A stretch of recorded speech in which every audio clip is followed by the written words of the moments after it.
I'm Martin Asiedu-Dartey. Coming up this evening, President John Mahama orders immediate termination of all government contracts with Strategic Mobilization Ghana Limited following findings by the special prosecutor as SML rejects the allegations, defending its record as transparent, lawful and beneficial to the state.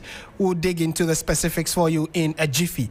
Later, Minister for Lands and Natural Resources lays new legislative instrument in Parliament to repeal the controversial LI 2462, which permitted the mining in forest reserves. And by the time we bring this bulletin to a close, we'll take you to Parliament, where pressure is mounting on Speaker Alban Bagbin to release findings of a 7-member committee that investigated chaotic scenes during the January 30 ministerial vetting. 9 months on, the report remains before Parliament without debate. Details of all of these and more, but before that, let's bring you the news summaries with Aisha Yakubu Khalid. In news summaries this evening, Mrs. Anita Owusu-Kufuor, the Eastern Regional Manager of the Food and Drugs Authority, has called for an immediate ban on the locally made cooking pots, popularly known as dadising. She cited the detection of dangerous levels of lead in their production, warning that the contamination posed serious health risks to consumers. Mrs. Owusu-Kufuor made the call during a stakeholder engagement on heavy metal contamination in cereal legume mixes held in Somenya in the Yilo Krobo municipality of the Eastern region. The cabinet has approved that an initial 100 million cedis should be released to purchase surplus food from farmers across the country. The Deputy Chief Executive of the National Food Buffer Stock Company, Osmond Amoa, has said the funding, he said, forms part of the government's plan to mop up excess produce, prevent post-harvest losses and build a national food reserve to enhance food security. Also, President John Dramani Mahama has ordered the immediate termination of all contracts between the government of Ghana and the Strategic Mobilization Ghana Limited. The directive follows the conclusion of an investigation by the Office of the Special Prosecutor into revenue assurance between agreements between SML and the Ghana Revenue Authority. Also, the minority in Parliament is demanding clarity on the sources of funding for the operations of the Ghana Gold Board. The caucus says although the government previously announced an allocation of $279 million to kickstart the board's activities, a right to information request reveals that the Ministry of Finance has not made any financial releases to the board since its establishment.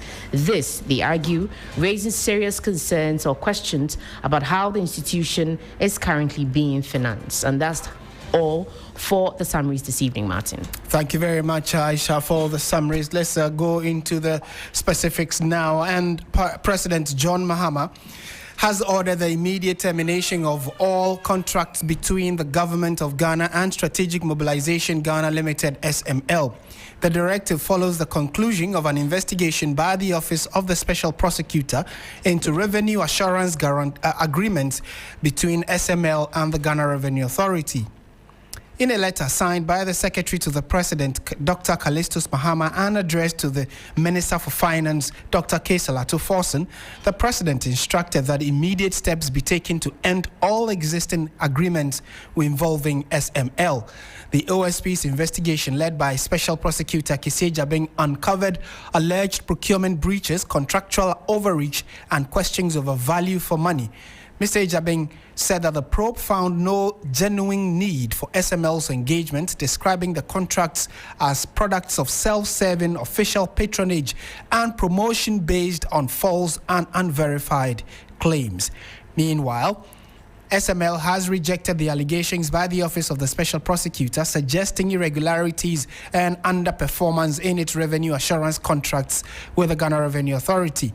In a statement issued today, the SML said it had fully cooperated with all investigations and urged that public discussions be based on verified facts rather than speculation.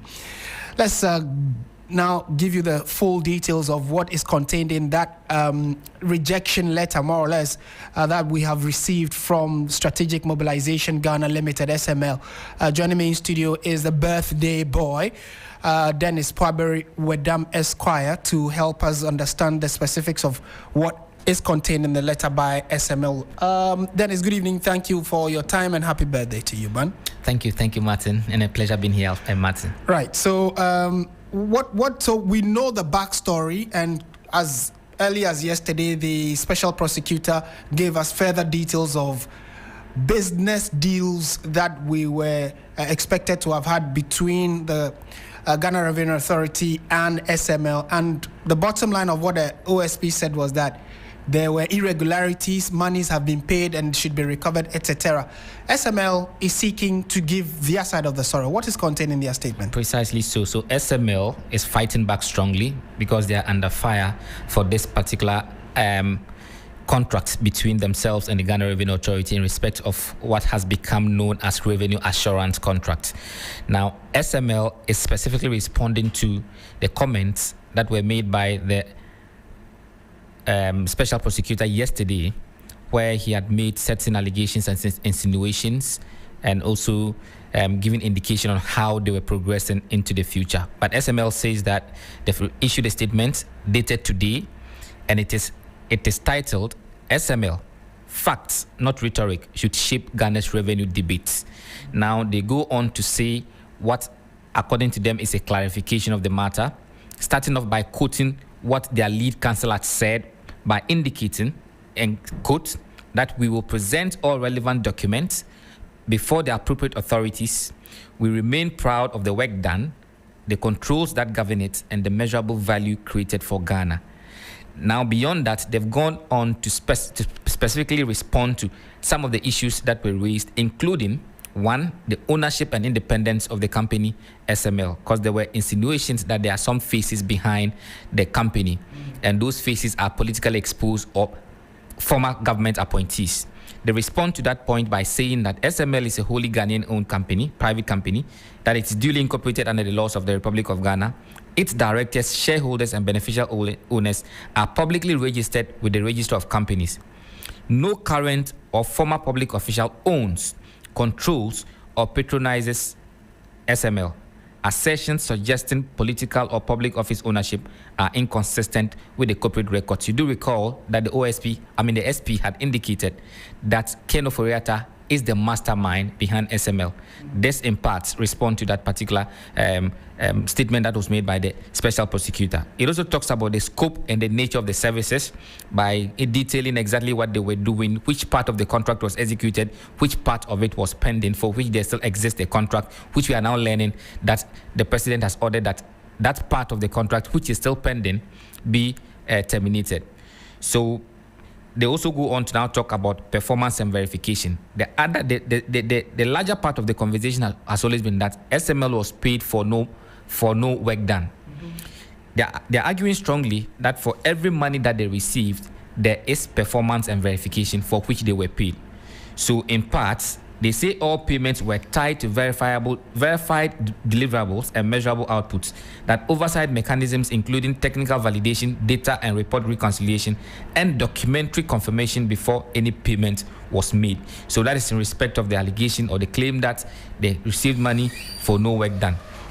You also recall, Martin, that on paragraph 250 of the OSP statement, he did indicate, and for the purposes of clarity, let me just quote part of what the OSP said so that we can put the response in proper perspective.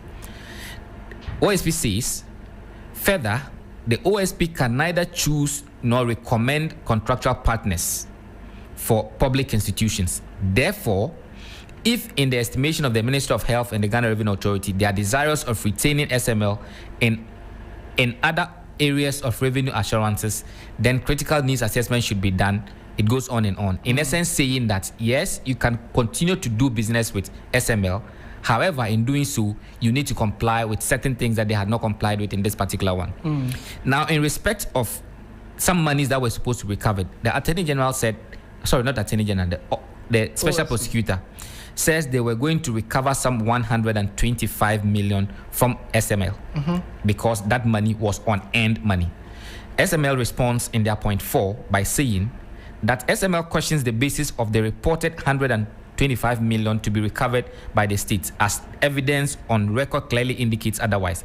In fact, now Martin, listen. In fact, the state owes SML Okay. OSP says they are going after SML to recover some 125 million. Yes. SML says that, in fact, the state owes SML. That official statements on verified performance and data and financial reconciliation are available directly from the GRA. So they're also making a counterclaim that instead of you wanting to take some 125 million, we are of the view that you are the one who owes us. They're talking about payment systems and invoices. They've addressed that components, and also confirmation of the contracting authority. They say the GRA confirmed in writing that SML performed in accordance with agreed targets. And if you recall, somewhere earlier this week, there was some publication from the GRA indicating that SML did indeed perform parts of the contract that they had with them. So this is what they are referring to. And that audit trails, reconciliation records, and supervisory notes available to GRA and the Ministry of Finance corroborate these statements. There was also the allegation that what SML was doing was a duplication of what some state agencies were already doing. They said no, SML's work complements rather than duplicates existing state functions. They go on to explain. They also go on to explain their technical capacity and how they've been able to, their equipment was certified, and they speak to their credibility and their capacity to do the work. There was one allegation that had to do with the fact that this West Blue company that was doing the work, their contract was terminated for SML to take over. Yes. They contend that to say that no, it had no involvement whatsoever in the initiation, management, or termination of the West Blue's contract with GRA. In fact, they say after West Blue, there was Ghana Links ICUMS and not SML that succeeded the West Blue system, and that this is a verifiable fact. So, Martin, essentially, these are things they are talking. And finally, maybe it was the allegation about change of name from SMEL to SML. They explain that they reject the OSP's insinuation of subterfuge and clarifies that the change of the company's name from Strategic Mobilization Enhancement Limited, SMEL, to SML was a legitimate corporate decision undertaken solely for branding clarity and marketing simplicity, fully compliant with legal business registration procedures and without any intent to conceal identity or mislead the public. So in essence, these are the matters that SML has been responding to, clearly saying that they have done no wrong and that the allegations that were leveled against them by the OSP may not exactly be accurate. But we are learning that on the instruction of the president, that the existing contracts that SML still has with the government of Ghana, that is through the Ghana Revenue Authority, should be terminated forthwith. Okay. Dennis, thank you so much for walking us through the responses from SML. And clearly, it's also quite interesting that right after the OSP's public address, the government of Ghana, through the president, reacted, and now SML has also shared their side of the story. Let's now engage private legal practitioner Martin Kpebu, who's joined us for a brief conversation on this. Mr. Kpebu, thank you so much for your time. You clearly have followed. Yesterday, I heard you on Ghana Tonight, sharing wider perspectives and legal angles to how all of this has played out. Today, as we speak, the president acted. He is asking that all contracts be terminated, all contracts with SML. And then SML actually reacted before the president's letter came out, where they are saying that all the issues raised by the OSP do not hold water, and that they have been dealing with the country through the right legal processes. What do you make of how all of this is playing out, the final twists to all of this tale? Yeah, the decision by the president is spot on. This is what Akufo-Addo should have done a long time ago. But because SML was being sponsored, being promoted, etc. by Opuriata, and I'm not the one saying it, the OSP report says it. So it means that once Opuriata was benefiting, Akufo-Addo was benefiting. So Akufo-Addo had no interest in cancelling the contracts.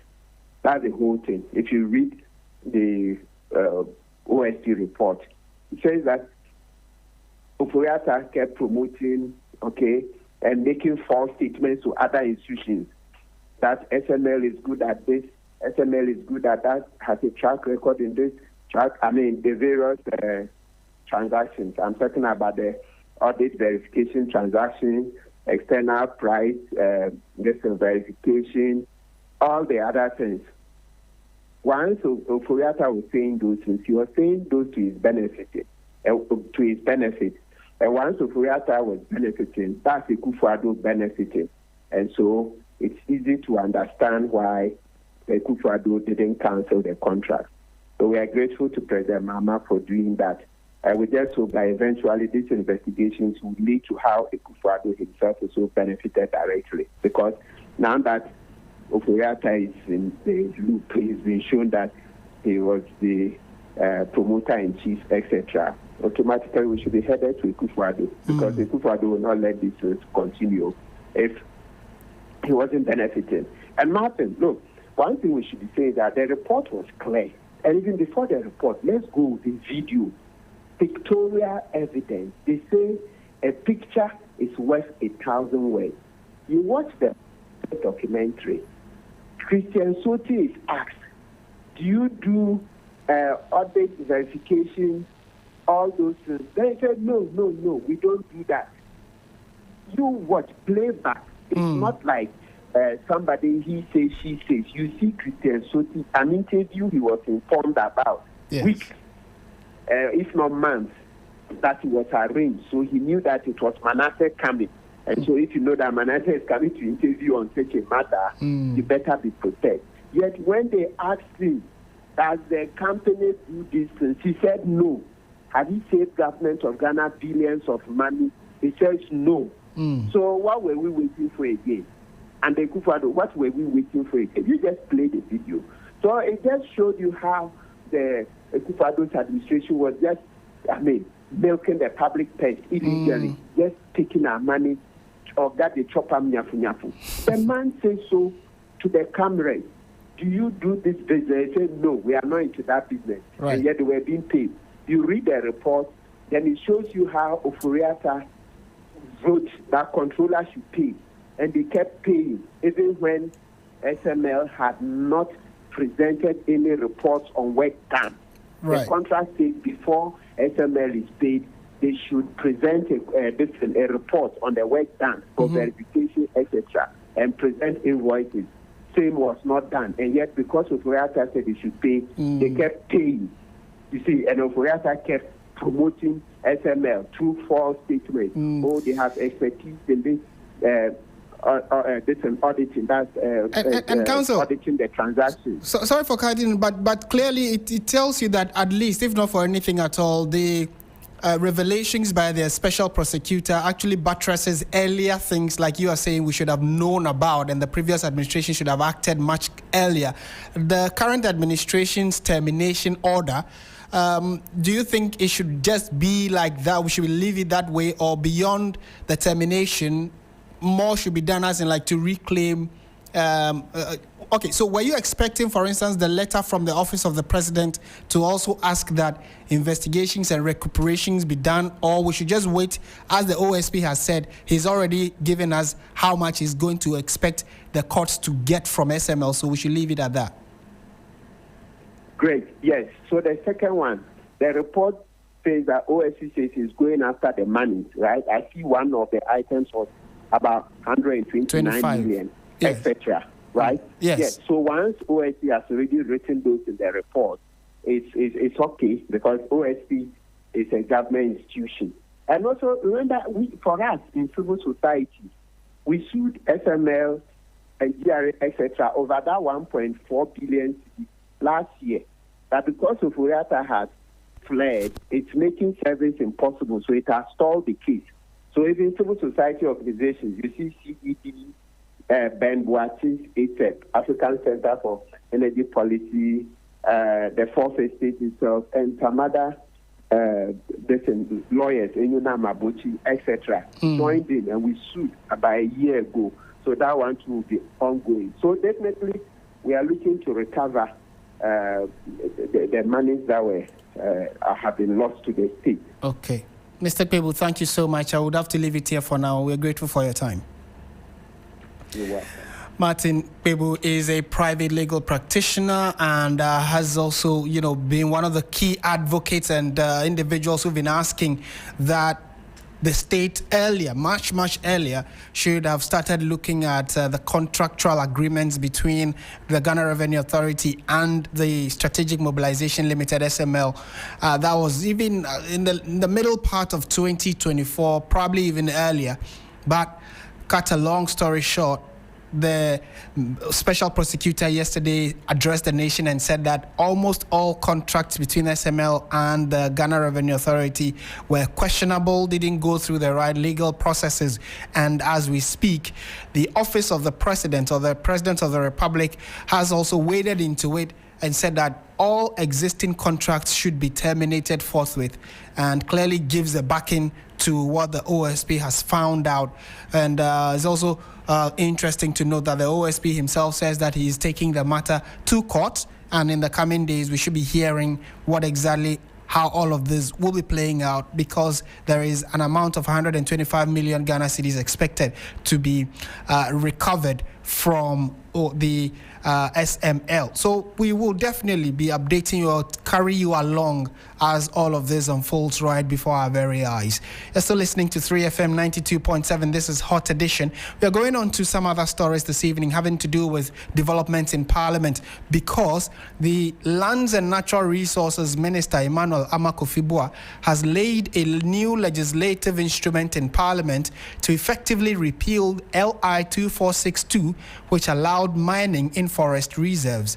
The government has made a strong commitment to revoking LI 2462 due to significant public outcry and the desire to strengthen environmental protection against illegal mining. Many of you know it as Galamsey. The new legislation is expected to include a specific clause and a schedule listing all protected forest reserves where mining is prohibited. Let's listen to what the minister said a few minutes ago, just when he laid it in Parliament, and then we'll speak to our correspondent who's been following this for us from the House. Madam Speaker, you recall LI 2462, which was enacted November 2022 to ensure that environmental management principles are legally enforced in mining operations in forest reserves. Public outcry led to an amendment of that LI by deleting Regulation 3.2 to effectively limiting the President's power. The new LI 2504 was entered into force June 2nd, 2025. However, in the light of current circumstances, it has become expedient to revoke LI 2501, and going forward, exploration and mining operations in forest reserve by legalized large-scale mining will be undertaken using guidelines reviewed in 2022 until a new LI is considered. I thank you. So that is Emmanuel Amakufibua, the minister in charge of Ghana's lands and natural resources. Let's speak to Christian Yali, our correspondent in Parliament. He's joined us now. Christian, thank you for your time. So what exactly does laying this bill in Parliament mean? Martin, what laying this bill technically means is that after 21 certain days, when it matures and the House approves of it, the President technically would lose all his power to grant or to issue mining permit in forest reserves. Now, that is contained in Regulation 3.2 of LI 2462. Earlier this year, the Minister for Environment, Science and Technology laid a new instrument, what you would call an amendment, to amend the first law, which is the LI 2462, to, restrict or take that power from the President, so that the President is unable to grant, mining permit or grant any companies permits to mine in forest reserves or any other biodiversity area. Now, that received some backlash from the public, because then the NDC, prior to the election, had made that promise that once they come into office, they are going to completely strip off that whole law, which is LI 2462. So many had raised the point that bringing an amendment to more or less seek to restrict the power of the President, what's a no. It's either you take it or you do nothing about it. What you say, all or nothing. Now today, what the minister has done is that he has led this new instrument, and I want to give you the actual name of the new instrument. The new instrument, the full name of it is Environmental Protection Mining in Forest Reserve Revocation Instrument. So now you have revocation instrument, which means that it is still LI 2462, which has now been amended the second time, but this time around, a revocation instrument to ensure that all of that law is over. And so once it matures, the presidency, any president at all, do not have or does not have that power of, enforcing or allowing mining to happen in any biodiversity area or in forest reserve. That is the summary of all of this action, Martin.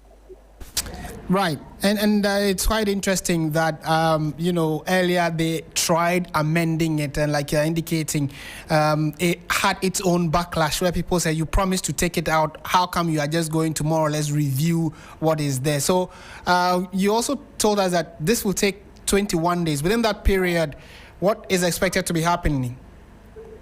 Within the 21 certain days, nothing will happen. It means that the status quo would remain until the 21 certain days. It means that from today, so the counting begins from this Friday, and then next week, the session would resume on Tuesday. So from Tuesday, that will be the second day, and it continues as 21 days would reach. Then it will take effect from there. So right from that moment, it means LI 2462 would have been revoked entirely. Right now, it is the first step to it.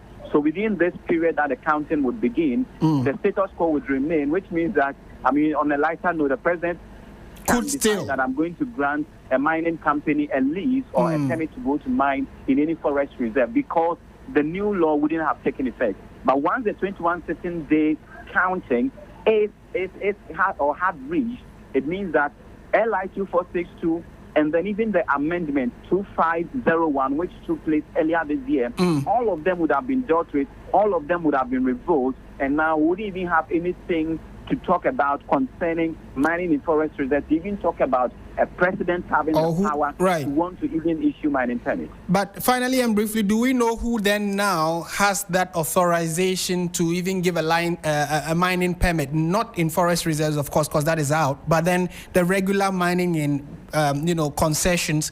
Who has that authority? Is that the minister, or is it captured in the new LI, the one that has been laid? The new LI does not capture that, but what we know, and as it were, there are laws that regulate mining in the country, and so all things being equal, it just means that those laws are what will take charge or what would be effectively used by the Ministry of Lands and Natural Resources. And Martin, you know that this particular LI is even coming from the Ministry of Environment, and you know that Emmanuel Amakofibua is now the acting minister after the death of the substantive minister, Dr. Ibrahim Murtala Mohammed. Yes. And so he even laid it in his capacity as the acting minister for environment. So these two ministries, Ministries of Environment and Lands and Natural Resources, are the ones that will take charge of all mining regulations, as well as the Land Commission and the related agencies. Christian Yali, thank you so much for the report from Parliament. He's our correspondent and updating us on the new LI that has been laid in Parliament, asking that 2462 be absolutely taken out or terminated, taken out of Parliament, or there is a revocation of LI 2462. So what are your thoughts on it? One key individual who has also been quite, active in calling for a proper attention to mining laws in the country is Daryl Bosu. He's also the Deputy National Director for Arocha, Ghana. He's joined us for a quick chat. Mr. Bosu, good evening. Thank you for your time. Good evening to you as well, my brother. I believe you are fine. Very well, I am. How does this come to you that, after a lot of public pressure, government through the Ministry of Environment has decided to now lay one that will revoke completely LI 2462? Yes, thank you very much for that. I think today is a very good day, and should put a lot of smart of us who have been looking forward to the government or the state taking steps to protect and give some level of security to our forest reserves. As you know, the passage of LI 2462 back in 2022 was one of the most retrogressive steps in looking at the way we have been managing our forest reserves over the past 2 decades. So eventually, the government eventually taking steps to now revoke such a retrogressive LI legal instrument. It for us a good step, very progressive, and I want to really commend the government for really keeping to their word, doing what they said they want to do. But I need to really make this cautious statement that, look, the LI will be revoked, but still government will need to ensure that the necessary compliance and enforcement regimes are in place to guarantee absolute security for our forests. So this is a very good step, and we are really excited that it's coming in. Not today, and we are very happy to commend the government for taking this bold step. Right, and on the back of that, the question would still remain that if, for instance, there is the certainty that prospecting has been done, there is a huge deposit of mineral resources in some forest area, would you agree, or would you suggest, for instance, or consider that maybe there should be a legal way of mining it, although this is still in the forest reserve? How do we go about it when such a discovery is made? So, my brother, I think what we also need to understand that the law that establishes forest reserve was very explicit in indicating which activities are compatible and which are not. And if we are mindful of the purposes for which the forest reserve was set up, it's also for the benefit of the state, for the benefit of the public, and also for the benefit of citizens. So in that respect, the state then needs to go through the appropriate channels, as it is, in this case, deforested, or what we call declassifying the forest reserve before any such activity can happen. And so I believe that the state will now be more mindful when it comes to exploring such opportunities when it comes. And I think that this should rather set in motion a long-term process as a country for all of us to really put in place a strategy for making sure that we protect our forests. They are also there for a particular purpose.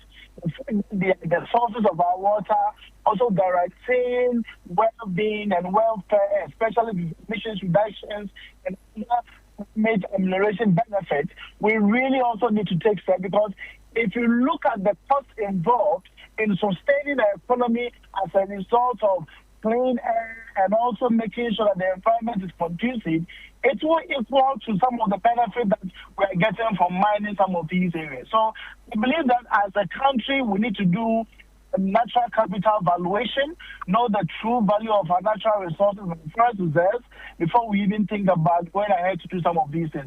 And I expect the government to make sure that they do the right thing, the law, going on into the future.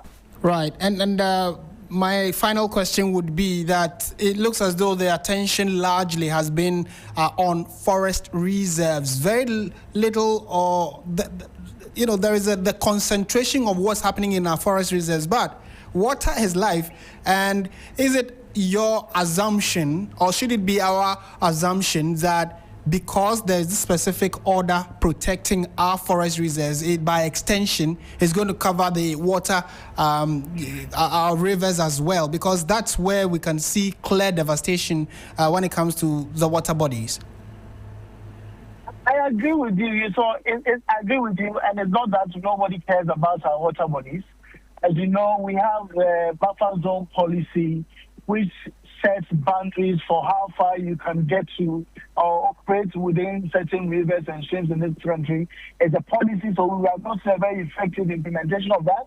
The call has also been that government should look at effecting, making sure these laws are much more stringent, really converting some of these policy documents into law, so that we ensure absolute compliance and enforcement. And that is where I think that we need to be paying attention to. So it's not that nobody has been talking about it. We've been talking about these issues as well. But the question is the government listening? And I believe that with this out of the way, the Water Resource Commission, together with other stakeholders, and I know already the Water Resource Commission has taken the lead in moving for the buffer zone policy to be translated into a law. So we are looking forward to that as well. And I believe that this government will show leadership and make sure our water bodies also receive similar protection going on to the future.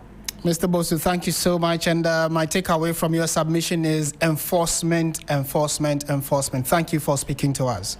It was a pleasure. Thank you as well. Thank you. Right. Darrell Bosu is Deputy National Director at Arocha Ghana, and clearly is in support of the new directive or the new act by government where a new LI has been laid in Parliament for the revocation of 2462, which prior to its laying reversed what was a ban on mining in forest reserves. So LI 2462 actually now permitted people to go ahead and mine in forest reserves. But what action, the action that has been taken today by the Minister of Lands and Natural Resources, acting as Minister in charge of Environment, clearly will now ban the mining in forest reserves. So in the coming days, 21 days is just a few days away.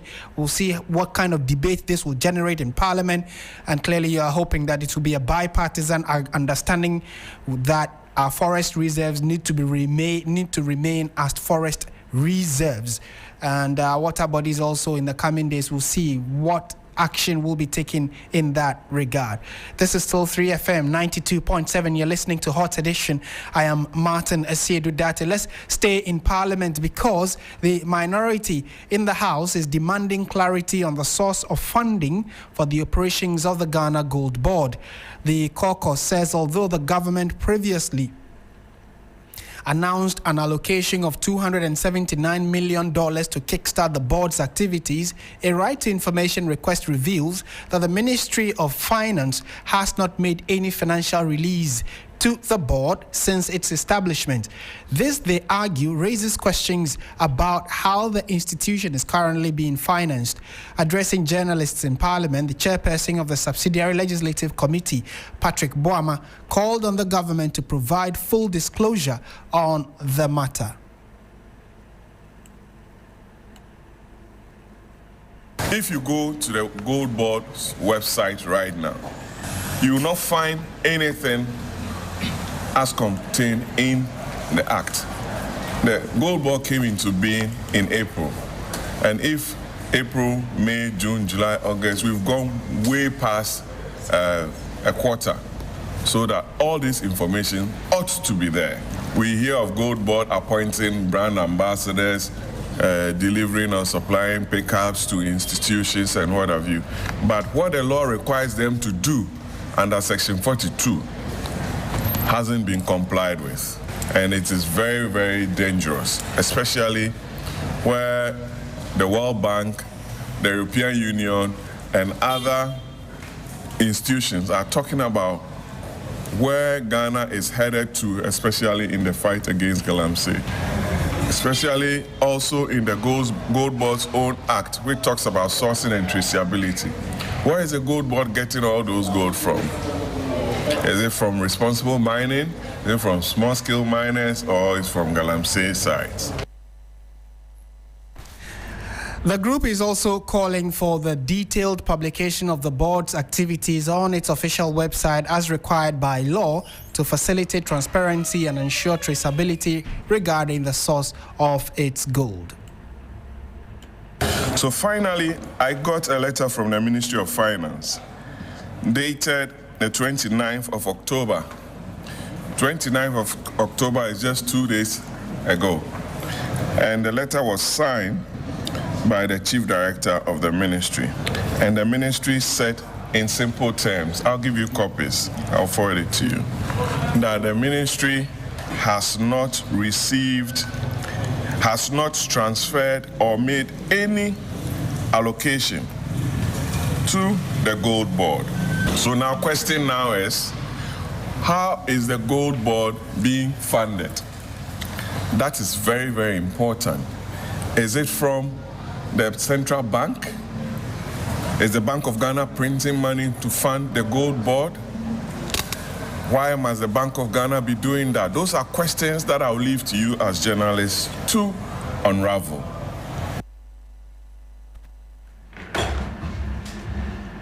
And you heard the voice of Patrick Boama, who is a member of parliament and also ranking on the Legislative Subsidiary Committee in Parliament, bringing a segment to an end. Time now, though, for the latest in the world of business.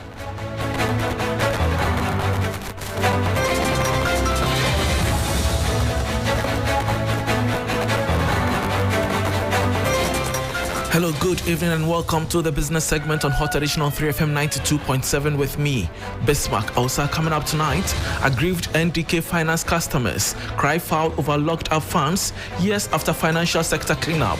Call on Bank of Ghana, Finance Ministry to intervene. This story and others lined up for you, please stay.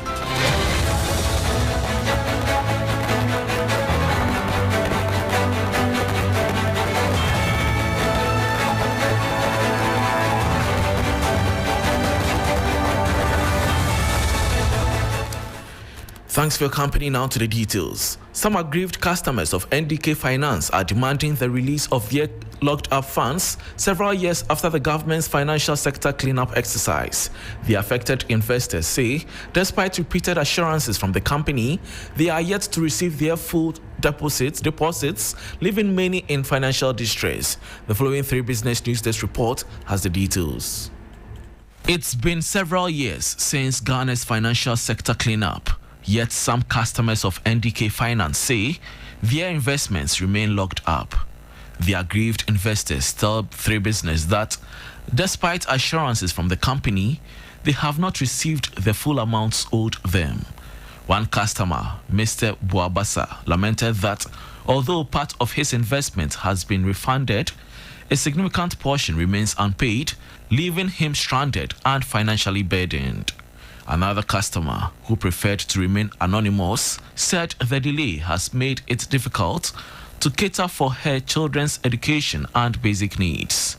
The affected customers accuse NDK Finance of poor communication and inaction, despite several attempts to seek updates. When contacted, authorities at NDK Finance attributed the delay to unresolved issues with the Bank of Ghana following the sector cleanup. The investors are now calling on the Central Bank and the Ministry of Finance to intervene and ensure the release of their funds. And that was a 3 Business News Desk report. Moving on, government statistician Dr. Asiedu-Dartey says Ghanaians and non-Ghanaians who traveled outside the country in 2023 spent an estimated 3.4 billion cedis on outbound trips. He explained that the latest domestic and outbound tourism survey by the Ghana Statistical Service shows more than 90% of these travels were self-arranged, underscoring the growing preference for independent travel over packaged tours. Visits to friends and relatives was the topmost reason for overnight visits in 2023, recording the largest share in each quarter at 40.6%. This was followed by sporting activities, business and professional travels, and funerals in that order. The Ashanti region consistently recorded the highest number of same-day travelers across all the quarters, ranging between 3,000 and 5,000 trips. The Greater Accra region led by a wide margin throughout all 4 quarters, with about 30,000 and 50,000 overnight trips. Government can ensure that we put in place policies to retain significant proportion of this 4 billion Ghana cedis. We can do that by investing in transport, investing in our airports and hospitality infrastructure so that we can keep more of the 4 billion Ghana cedis in circulation in our own economy. Another thing that can be done is to provide tax incentives to encourage tour agencies to design outbound packages that incorporate Ghanaian services and products. And that was government statistician Dr. Asiedu-Dartey. Before we go, the Institute of Statistical, Social and Economic Research, ISE, has affirmed that government's fiscal consolidation drive remains on track, but expressed concern over the country's rising debt levels and limited investment in capital projects that drive long-term growth. According to the Institute's State of the Ghanaian Economy Report 2024, Ghana's public debt rose from 43.9% of GDP in 2013 to around 72% in 2023, before rising or easing to 61.8% by end 2024, reflecting partial debt relief under the ongoing restructuring program. Despite the reduction in debt, Isse noted that capital expenditure remains alarmingly low. Capital spending increased marginally by 0.1 percentage points to 2.5% of GDP in 2024 compared to 2.4% in 2023, a sharp fall from 6.9% of GDP recorded in 2010. The country's debt to GDP ratio stood at 48% as of June 2025. And that brings us to the end of Hot Edition. For more news, please log on to our website 3news.com. I am Bismarck Elsa. Thanks for your company.